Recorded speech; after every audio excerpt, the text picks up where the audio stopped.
The following program may contain coarse language, violence, nudity, mature subject matter, or scenes which may not be suitable for all viewers. Viewer discretion is advised. All Hit Radio.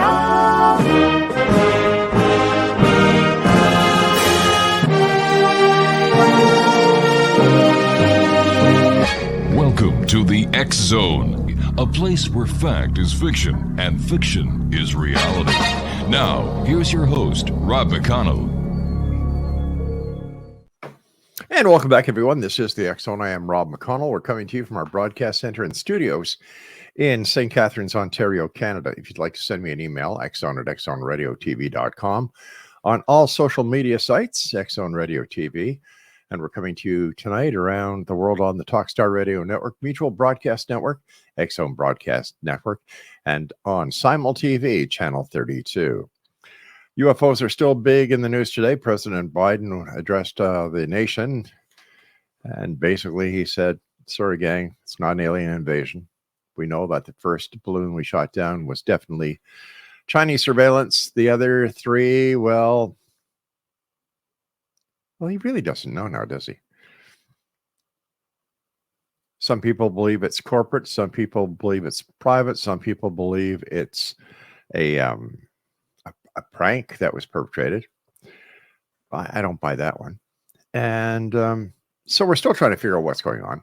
And for the latest breaking news, we have that on our Facebook page. Let me see, facebook.com/X Zone Radio TV.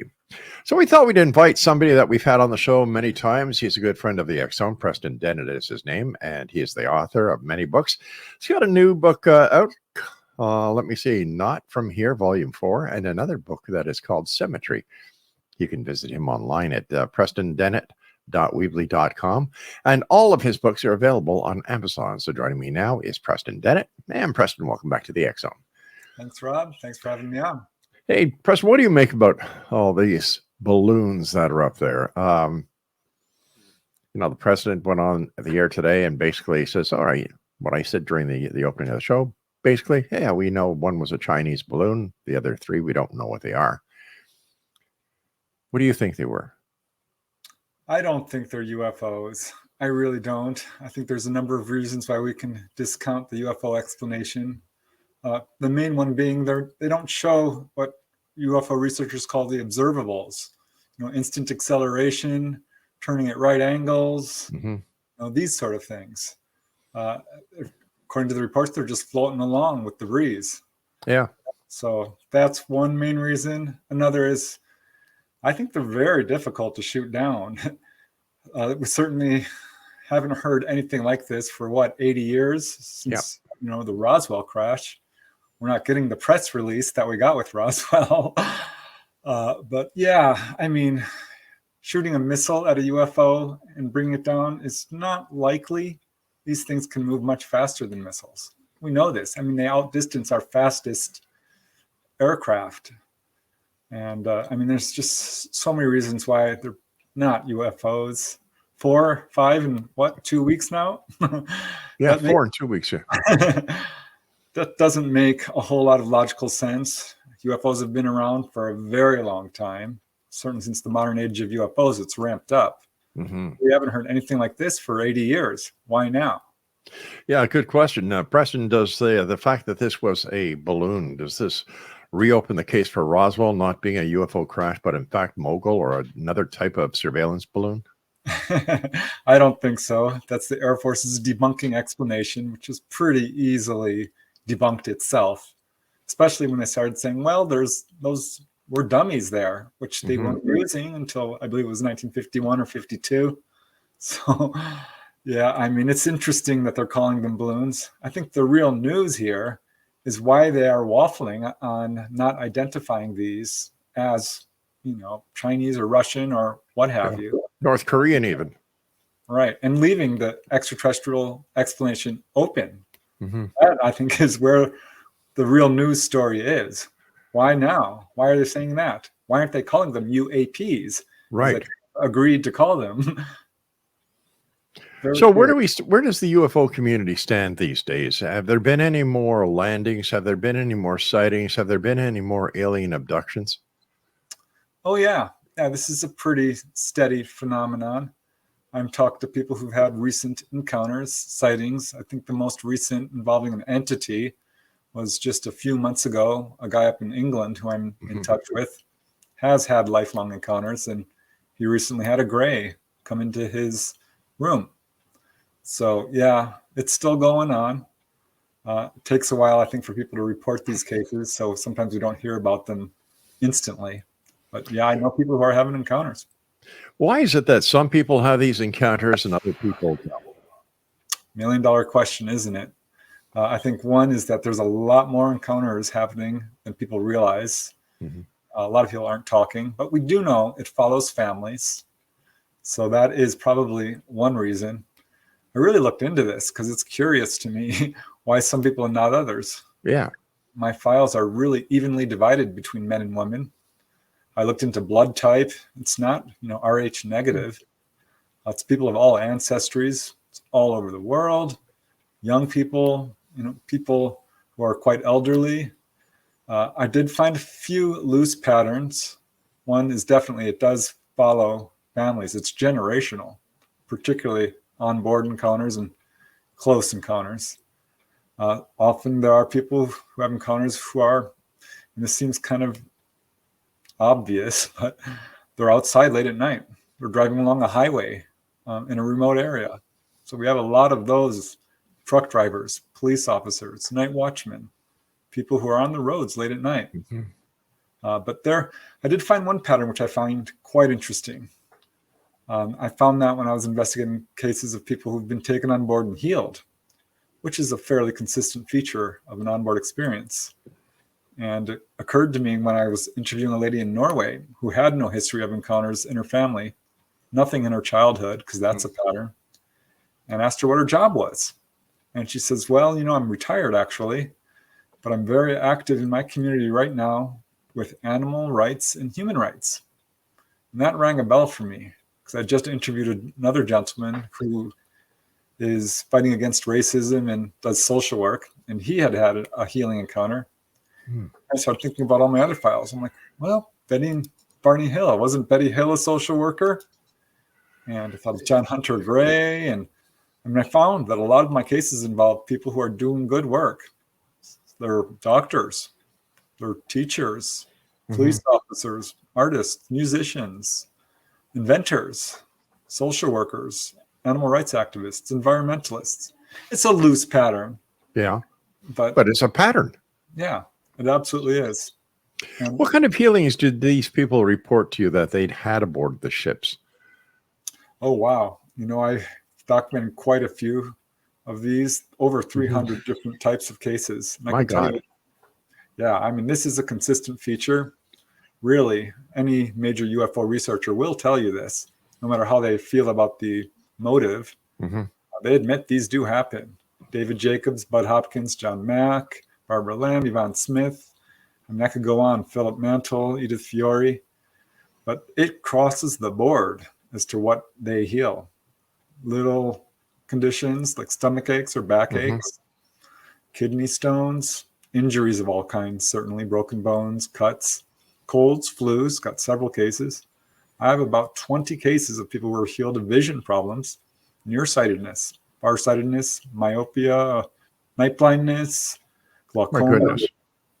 Yeah, it's across the board. 30 some cases of cancer. Some are very well verified, by the way. I have doctors' reports really verifying this. So you name it, it's probably a case out there. Preston, in your opinion, after doing all the research you've done over the many years that you've done it, as well as the number of books that you've written, the people that you've talked to firsthand, what do you think, once again, in your opinion, the ETs are doing here? Again, $1 million question, but I think we actually have a pretty good handle on it. Because if you look at the onboard experience and what actually happens, it's pretty clear. It follows a set pattern. Certainly the examination, a physical exam, is what we hear most. Often this does include samples being taken, including genetic samples. And then, of course, the hybrid baby phenomena, where people report holding or seeing. children who don't look entirely human. And people have asked about this. So apparently the Greys in particular are very interested in that. And according to the reports coming straight from contactees, and I can tell you this is all over the world from people who don't know each other and generally don't read UFO books because often it frightens them. They don't like the subject, but they're given the same story. The Greys are replenishing their genetic race due to damage. But there's multiple agendas. They are definitely healing a lot of people. That seems to be an agenda. And I think another major agenda is trying to warn people, because we hear if you get any message at all beyond "don't be afraid," we won't hurt you. It's going to be along the lines of 2 or 3 things. This is very consistent. I don't care what type of ET you're talking about: gray, praying mantis, human-like, tall whites, little blue beings. They warn people about nuclear proliferation. Number 1, our warlike ways, greed and corruption, destruction of the environment. And we saw this in the Rua, Zimbabwe landing at Ariel Elementary School. That's very consistent. And another is to wake people up to their own psychic abilities. So we do, and this is another pattern as to who's being contacted and why. Right. They're profoundly psychic, almost as a rule. There are exceptions, of course, but we see this, and they're waking people up to abilities like mediumship, astral projection, telepathy, clairvoyance, precognition. In my latest book, in fact, Not From Here, Volume 4, I found about 20 cases of people who physically levitated following an encounter. And I know how that must sound, but Jacques Vallée has a case. Bud Hopkins, happened to Whitley Strieber, happened to Stephen Greer twice. I have several of my own cases. That's what got me into this. So yeah, that's definitely one of their agendas. Is let's talk about your case when we come back from this brief break. Exonation Preston Dennett is our guest. www.prestondennett.weebly.com, and we'll be back as we continue trying to understand what is going on these days, and are we close to disclosure? I'm Rob McConnell. This is the X Zone. Don't go away.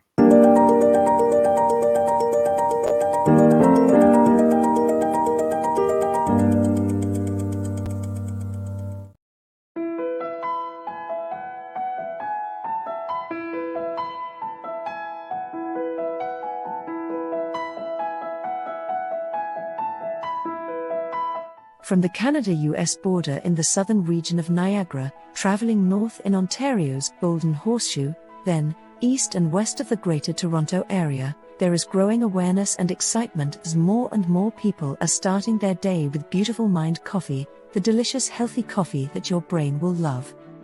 Made with ethically sourced 100% Arabica coffee, Beautiful Mind coffee is roasted and ground in small batches to ensure each bag contains a wonderful full-bodied artisan coffee.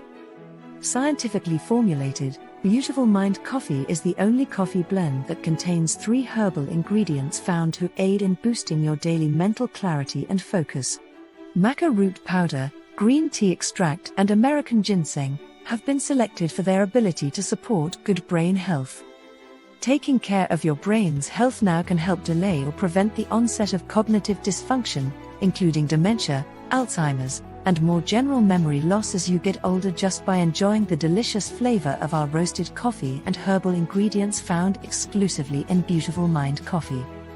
Beautiful Mind coffee is now available at Amazon.ca and soon to be available in selected locations near you.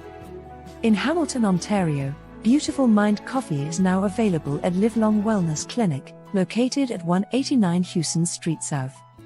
Beautiful Mind coffee can be ordered by telephone by calling 416-436-3675 or 905-536-2450. Why have a good cup of coffee when you can have a great cup of Beautiful Mind coffee that's good for your brain? For more information on Beautiful Mind coffee, visit us online at www.beautifulmindcoffee.ca.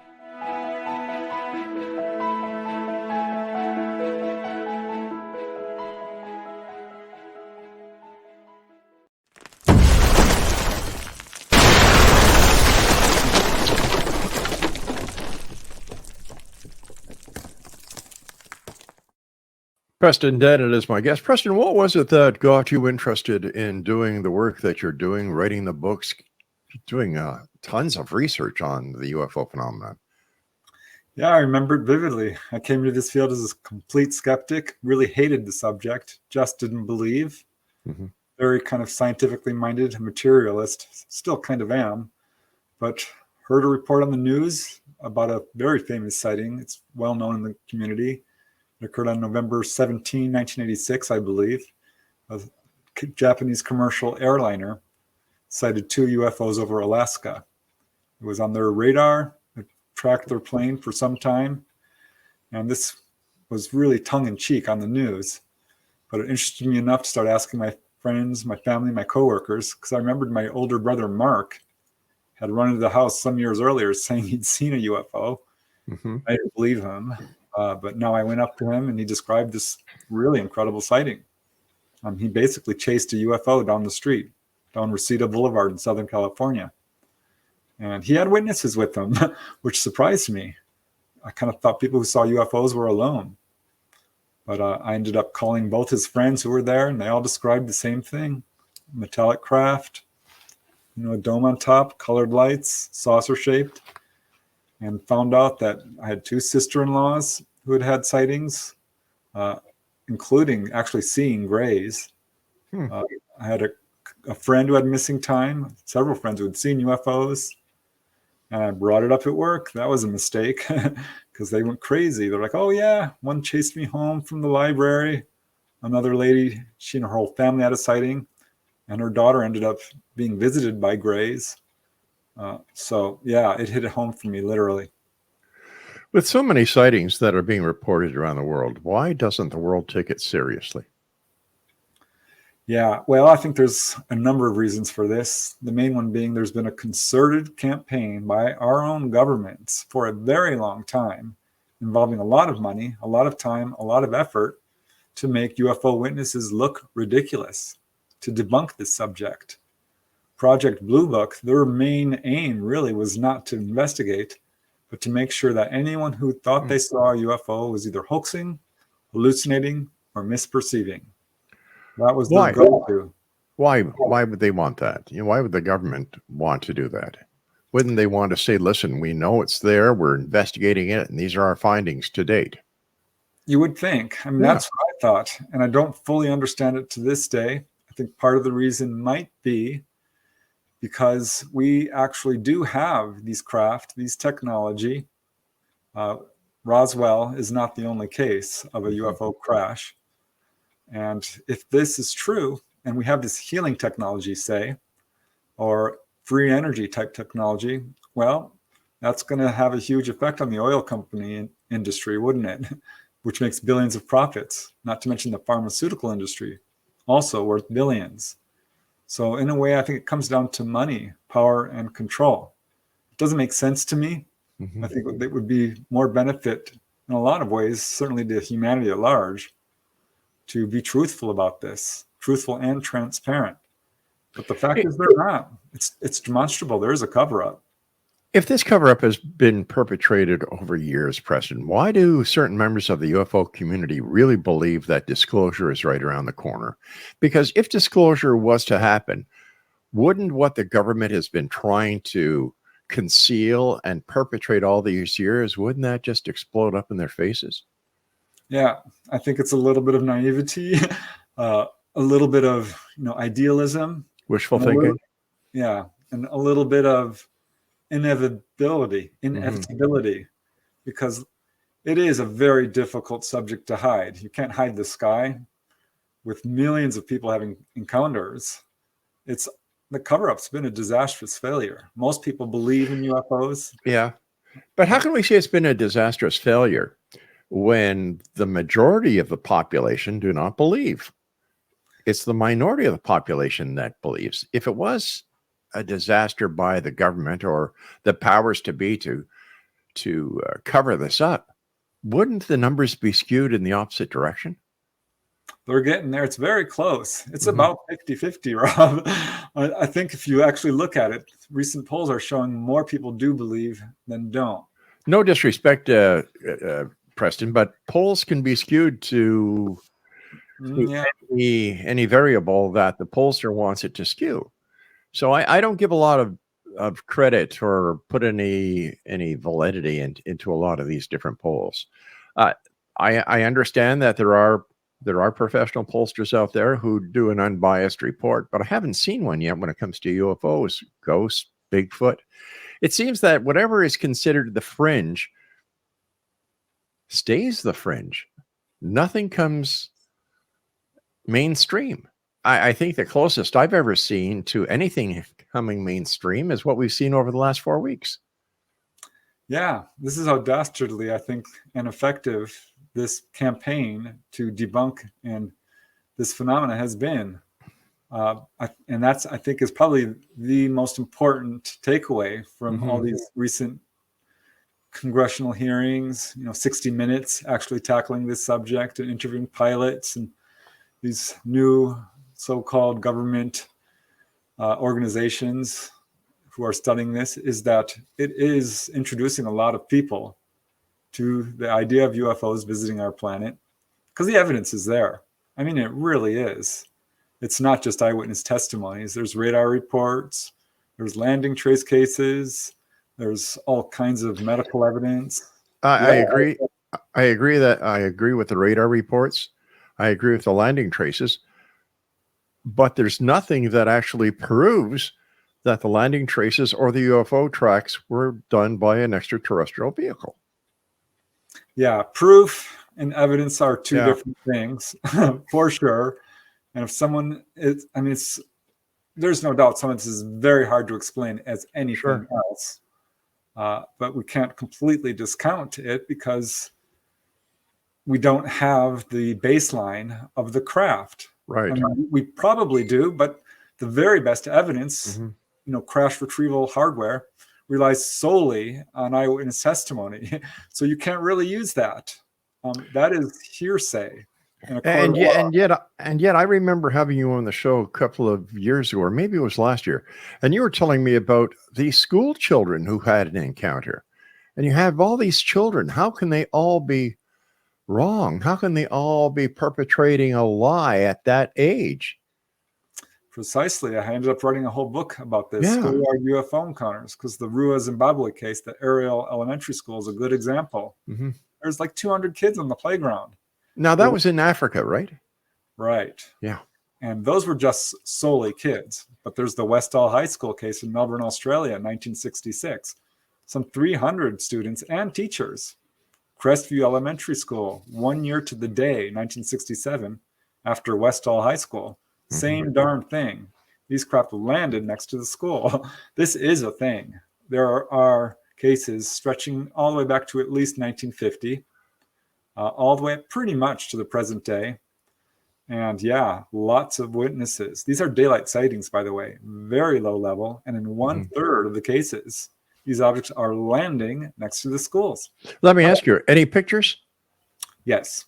Yep. There are a few, not what I would call super conclusive. But there is one at Sacred Heart Elementary School in Moline, Illinois, where a police officer was on the premises when a UFO showed up, and he happened to have a movie camera, and he filmed footage. You can find this online. Right. At today's standards, it probably wouldn't be super dramatic because it really just shows a sort of a white light in the sky. But certainly the government was very interested. He had intelligence agents show up and wanting to look at this footage. And yeah, there's another case, and there's a couple of them. Yeah, for sure. With today's technology, everybody has a high definition camera in their pocket. Yep. Are there more photos that you're seeing these days compared to the days when everybody didn't have a camera in their pocket? Yes. But unfortunately, it's such a mess out there with CGI and Photoshop that it's not helpful. I mean, I hate to say it, but people are showing all these photos anonymously, and that's useless. I can't use that. I need eyewitness testimony. I need affidavits. I need multiple witnesses. Right. Photographic evidence is largely useless. I actually prefer some of the older photos, like the Santa Ana photos by Rex Heflin, which I think have been very well authenticated. No study has been able to debunk it. There's some really good photos out there. Trinidad Island photo that involved like 100 witnesses and a Navy photographer on a ship photographed this very large object over Trinidad Island. So there are some good photo cases out there, but I would say the most recent that I think is reputable is the Turkey footage, which is quite well known, 2007 and 8 and 9. And that has, no one's been able to fully debunk that. In fact, the Turkish government declared it genuine. Another time you were on the show, we were talking about the underwater UFOs off the coast, off the California coast. Has any more research been done into that from you, Preston? And what have you been able to find? I'm collecting more testimony. It's really hard. I wish I could take a submersible down there and start researching. I have been on a number of television shows who have some of the resources to do that. I think it was Expedition X with Josh Gates, which they did put out a little, camera and did a whole thing, and they caught some excellent footage of this object coming out of the water. I'm kind of limited at this point to collecting eyewitness testimony. I hate to say it. Yeah. But there is peripheral evidence that points towards, this is absolutely, that area is so active, Rob. It's the top producer, I think, top 10 in the world. Isn't there also a number of naval bases in that area, as well as experimental research bases that the United States Navy uses? There is. San Clemente Island is military-owned. Seal Beach Naval Weapons Station.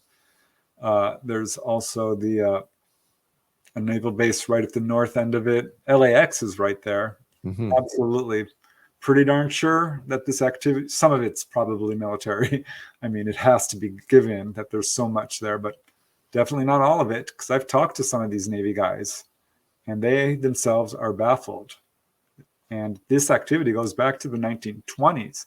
Before that, and we're looking at modern, craft, very much like today, which still outperform anything we've got. We don't have flying submarines, certainly not publicly known.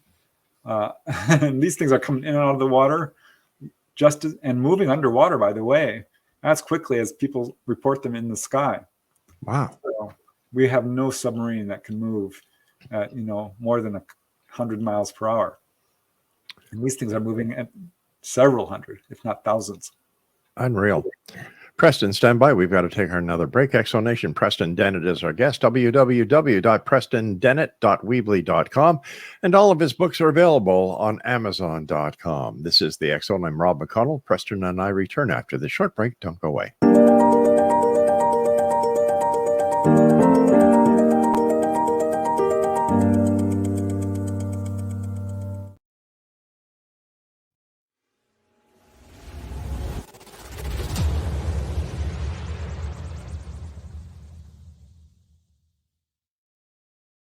So I was watching the X Zone TV channel last night when I was abducted by aliens, and they kept repeating to me over and over again, simultv.com, simultv.com. What's simultv.com? That's what I asked them. They had it written on the side of their UFO. How do you spell that? UFO. No, I mean simultv.com. simultv.com. simultv.com. Right. simultv.com. Interesting that you were abducted by aliens in a simultv.com UFO last night. Oh, yeah? Yeah. Now that you mention it, I remember now last night I was awakened from a deep sleep. My great-grandmother was standing there. She said she'd come from the hereafter to tell me about simultv.com. She even spelled it out for me. simultv.com, sonny boy. simultv.com. simultv.com, sonny boy. Wow. Yeah. Guys, you'll never guess what my psychic guru just told me. simultv.com. Exactly. Are you guys psychic too? Of course. We all know about simultv.com. simultv.com.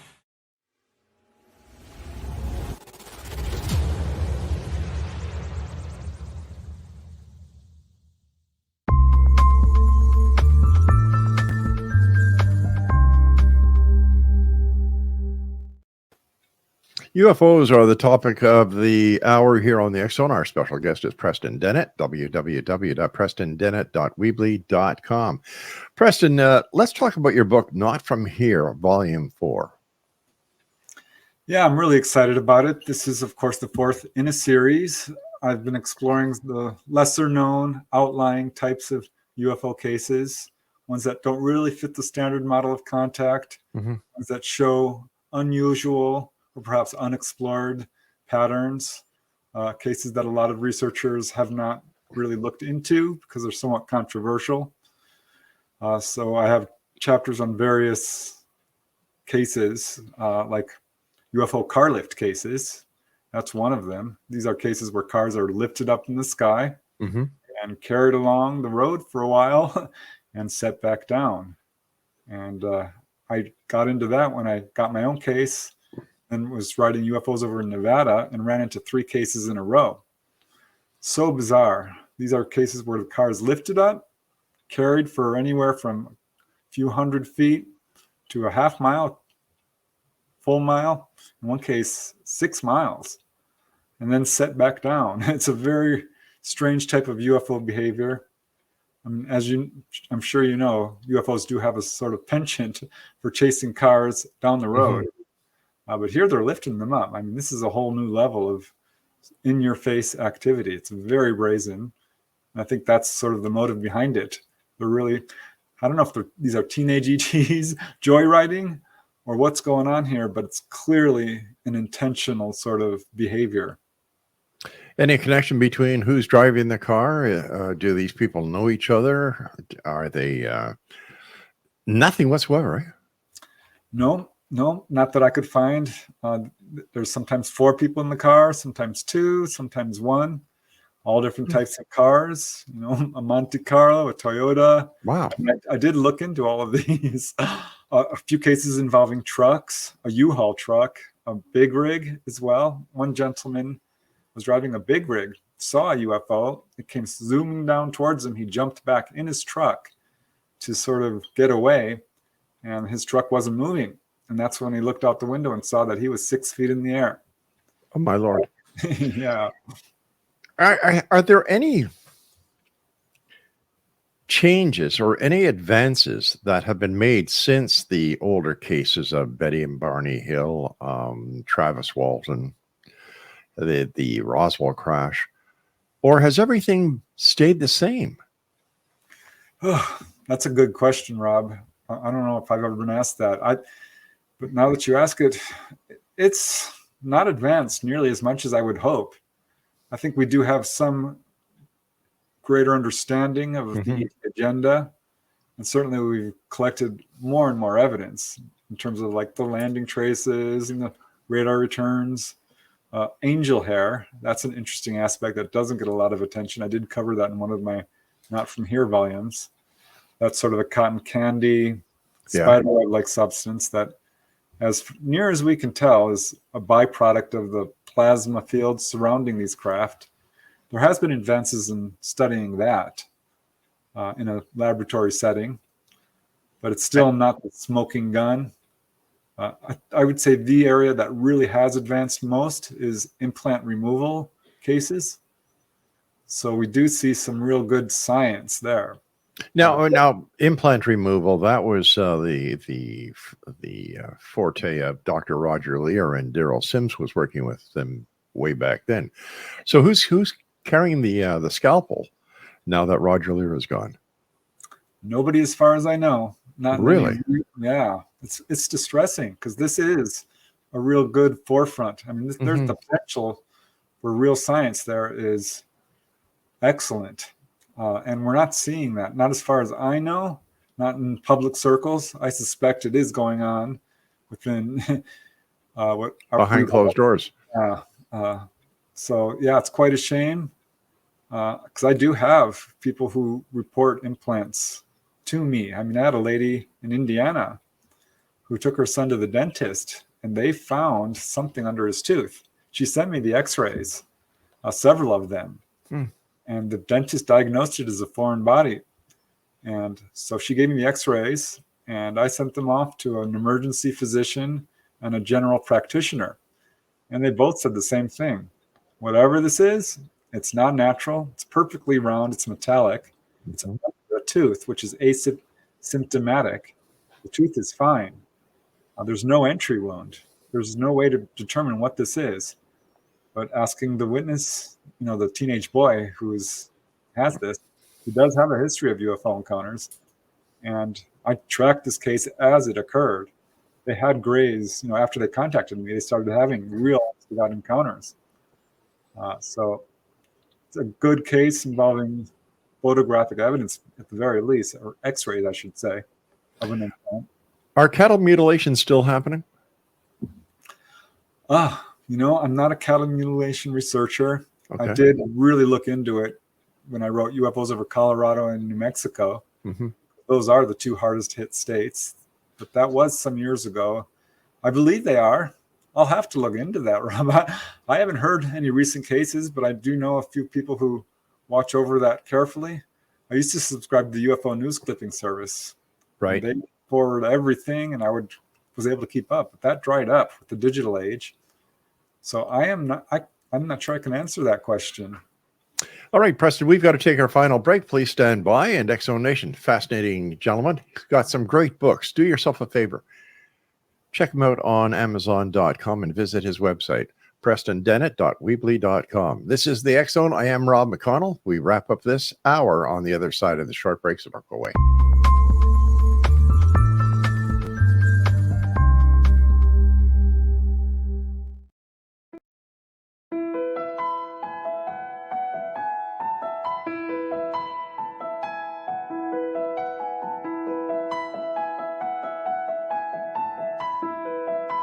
From the Canada-US border in the southern region of Niagara, traveling north in Ontario's Golden Horseshoe, then east and west of the Greater Toronto Area, there is growing awareness and excitement as more and more people are starting their day with Beautiful Mind coffee, the delicious healthy coffee that your brain will love. Made with ethically sourced 100% Arabica coffee, Beautiful Mind coffee is roasted and ground in small batches to ensure each bag contains a wonderful full-bodied artisan coffee.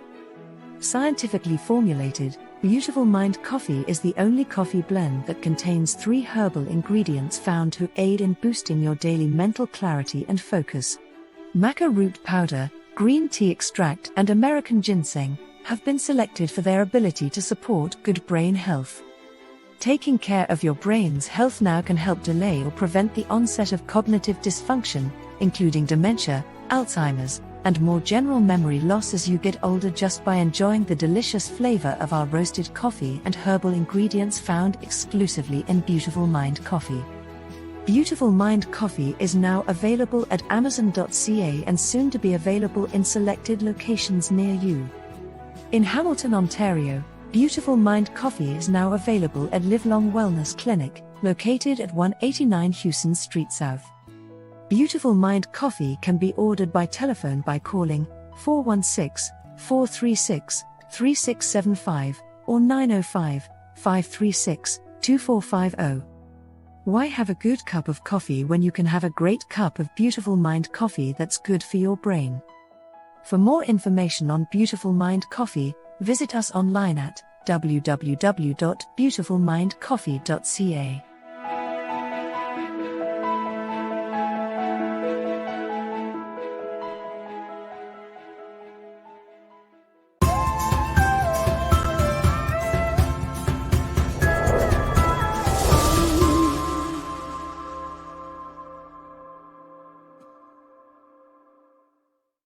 We're talking to Preston Dennett about UFOs this hour here on the X-Zone. Preston's website is PrestonDennett.weebly.com, and all of his books are available on Amazon.com. Preston, in your opinion, and the opinion of those that you've had the opportunity of speaking to who've had firsthand encounters, do these ETs or visitors pose a threat to humanity? Simple answer, no. I will say that people do report what they believe to be negative encounters. Mm-hmm. It can be quite traumatic initially, and often, as a rule, it is, particularly if you're being pulled on board, because people find this understandably traumatic. Sure. So we have people reporting, nightmares and PTSD and insomnia, anxiety, putting double locks on their doors, trying to figure out what's going on. But ultimately, most of the people I talk to, do not feel this is a nefarious or evil phenomena. I have really no cases at all of what I would call sadistic, evil behavior, torturing on the part of the ETs. And if you take an objective look at what actually happens to people who are pulled on board, it's quite positive overall. I mean, there are healings. And people who do not react with fear are usually not rendered paralyzed, unable to move, which often does happen. They don't have missing time. They recall it in entirety. And they're shown the engine room. They're given a tour of the craft. This is not unusual. They are taken up to what we would call the observation deck, and they will show you the Earth far below, the moon. I've had a number of people taken to Saturn. No kidding. And again, messages, which are usually along the lines of trying to help us in some way. So these are the things people are reporting. They come back spiritually transformed and ultimately decide that this was something that enriched their life. I did have one lady ask them flat out, "Are you here to take over our planet?" And they said, "No, we have no interest in your planet. You guys are very violent. You're so emotional. You're hard to be around. We have many planets that we have access to. We have no interest whatsoever in your planet." So no, I don't think they pose a threat at all. They've been around forever before, recorded history.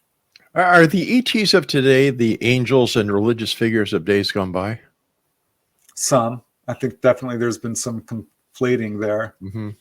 There was a lady I interviewed in Maine who the ETs told her flat out, "Who you thought were angels was us." Right. So I think possibly yes.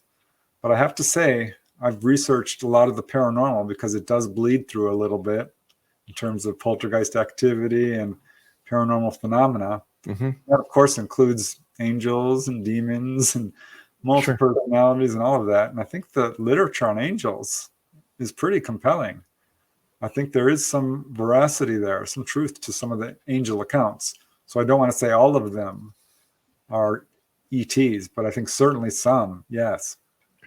Have any photos to your recollection or to the photos that you've been given access to? Has anything come back from the International Space Station? I wish I could tell you more about that. I'm not really an authority on photographs. I've been watching it, and yeah, there's a lot of reports of the live feed on the ISS showing what appears to be UFOs. But I mean, if you look into this, the shuttle had all kinds of activity going on.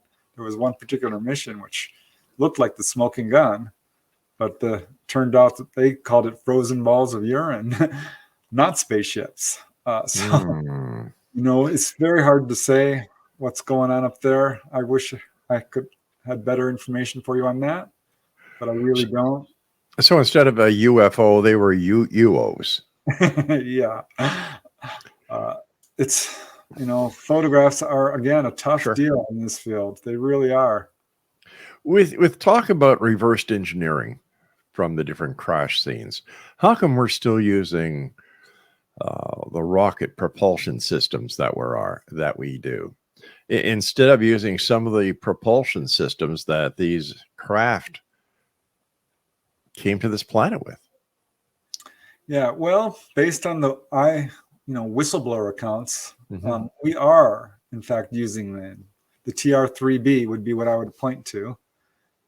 This is a difficult forefront of research here, but some of the craft that we're seeing are probably our own. I've been told this from people who should be in the know, government contractors, whistleblowers. I've talked to some people who are on their deathbed and wanted to do their part for disclosure. And I was able to verify some of them in terms of their, security clearance or employment. So I believe them, but I don't have the proof or the evidence. But yeah, I think we have reverse engineered some of these crafts to a certain degree. And that some of what people are seeing is what we would call ET technology or reverse engineered. How do we know who to believe? For example, I've had T.D. Barnes on the show, Thornton Barnes, who was a CIA contractor at Area 51. He worked on top secret projects. He worked on the Apollo mission. He worked on the Stealth and so on. And he swears up and down that there never was any aliens at Area 51. There was no reversed engineering at Area 51. There were no crashed vehicles at Area 51. So if you and I have problems believing certain people, how does the public believe them? Yeah, and this is a real honest to God problem. Yeah. I will say that just based on what we do know from documents released through the Freedom of Information Act, our intelligence agencies do show an interest in this subject.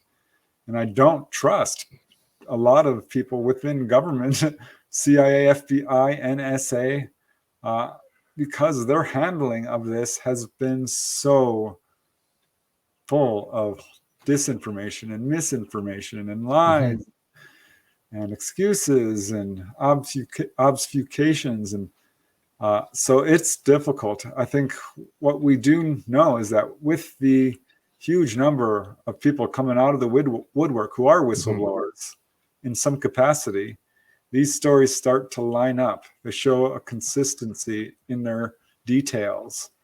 And that's what I look for. I mean, in terms of like the secret space program, I'm putting a lot of that on the back burner right now. Yeah.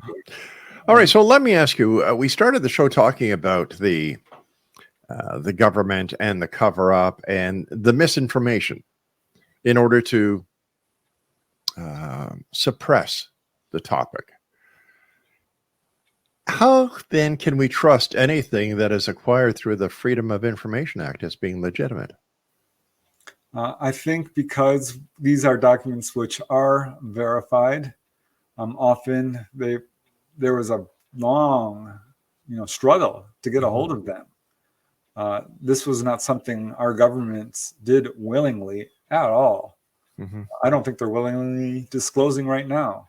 The congressional hearings that were 3-4 years ago were riddled with lies. They were asked about Malmstrom. I don't know if you remember this. Sure, Captain Robert Salas's case, where that Malmstrom Air Force Base allegedly a UFO disabled a nuclear missile in its silo. Exactly, and there's more witnesses. I talked to one myself. This is a whistleblower who did contact me personally, Mel Hansen. He was there, and he described it in detail. And when this was brought up at the congressional hearings, Moultrie and Daley said, "We have no reporting on this." That is laughable. They were asked, "Have we ever shot at a UFO?" No, that's demonstrably untrue. We know this from the Battle of LA. We have documents on that. We have photographs. But I think with the Battle of LA, we really don't know what they were shooting at because there's no evidence or clear photographic evidence of what they were shooting at. There's an awful lot of eyewitness testimony. But the eyewitnesses, Preston, an eyewitness can only identify something that they know the identification of, right? Well, correct. I mean, they can, say that this is not a helicopter, a blimp, a satellite, and so forth. This was an object that stayed over Culver City for 2 hours. Like the Chinese balloons stood over Malmstrom Air Force Base for an hour. This was quite large. I think that it was much lower in the Battle of LA because if you look at the photographs, we have searchlights trained on it. Yeah, I did talk to eyewitnesses. One said he saw one of the smaller objects come right down over his house 200 feet up, and it was not a plane, as was initially put forth, Japanese airplanes. Yeah, that's the problem, the baseline. If we could have a UFO study, this would make this field much easier. My final question for you tonight, my friend, is why haven't they landed and said, "We are here"? Well, I sure wish I could answer that. I think contactees have, and we're told, "Are you crazy? You are not." No, I mean, here we are. Here we are, the White House lawn. Boom, a UFO lands. And simultaneously, a UFO lands in Red Square. A UFO lands at Buckingham Palace. UFO lands at Parliament Hill in Canada. Why don't they just do that and get it over with? I think this is actually a possibility, but what we've seen is look at the flyover at the Capitol in 1952. Our reaction was not positive. We sent jets after them. We were trying to shoot them down at this point. But if they understand humanity, wouldn't they know that that's what we would do? That we would try to defend ourselves against an unknown object who may be out to have caused harm to the civilian population? Don't they realize this? Because when I hear this from different people, it's like they don't know what we're really about. And if they've been studying us for all these years, they should know that by now. So why would they try and entice us into, to engaging them with our limited weaponry at the time? I think that they are doing their best. There's a type of behavior called a UFO display. And we see this with the schoolyard encounters. I wrote a book on UFOs over drive-ins. Yeah. This is where they come down and basically show themselves. We see this with any UFO wave you want to point to, whether it's the Belgian wave, the wave in France in 1954, or Hudson Valley, Withville, Virginia. It's all over the world. But if they're doing that, Preston, why don't they do it in a manner that can really matter, where there can't be any denial whatsoever? Why don't they just do it, like I was saying, in places where there's plenty of news coverage all the time, where there are plenty of credible witnesses all the time, where it cannot be denied? Yeah, well, I hope they're listening right now, because I would like to know the answer to that question myself. Yeah. I really would. I think it's time. I think we could handle it. I think so too. Ready. Preston, let our listeners know where they can find out more about you, my good friend. Thank you, Rob. I appreciate that. I do have a website. Just punch my name in. It should take you there. I also have a YouTube channel. I'm all over social media. If you want to contact me, it's pretty easy. And my books are available on Amazon, Barnes & Noble, other online retailers. And yeah, thanks for having me on the show, Rob. I think this is an important subject. It is. And you'll be back, my friend, as we talk more about this and as more and more information comes across both our desks. So until then, Preston, thanks very much for all you do. And it's always a great pleasure talking to you. Thank you very much. Much appreciated. All right. And Exo Nation, if you'd like to contact Preston, if you have a report that you'd like to give Preston, if you've had an experience, good, bad, or indifferent, contact Preston through his website at prestondennett.weebly.com. Well, that's it for tonight, Exo Nation. I'll be back tomorrow night at this hour as we once again cross the time-space continuum to this place that I call the X Zone. It's a place where people dare to believe and dare to be heard. It's a place where fact is fiction and fiction is reality. And I must say, these are very interesting times, whether you're a believer or you're a skeptic. Thank you for joining us here in the X Zone. To my studio producer, Craig West. Thank you, Craig. Mac Alexander, my programming director. Always great working with you, Mac. And to my senior producer and wife and my best friend, Laura Rogers. Always great working with you. And get the coffee ready. The Beautiful Mind coffee ready, because, honey, I'm on my way home. And until tomorrow night, my friends, always remember to keep your eyes to the sky and your heart to the light. Good night now.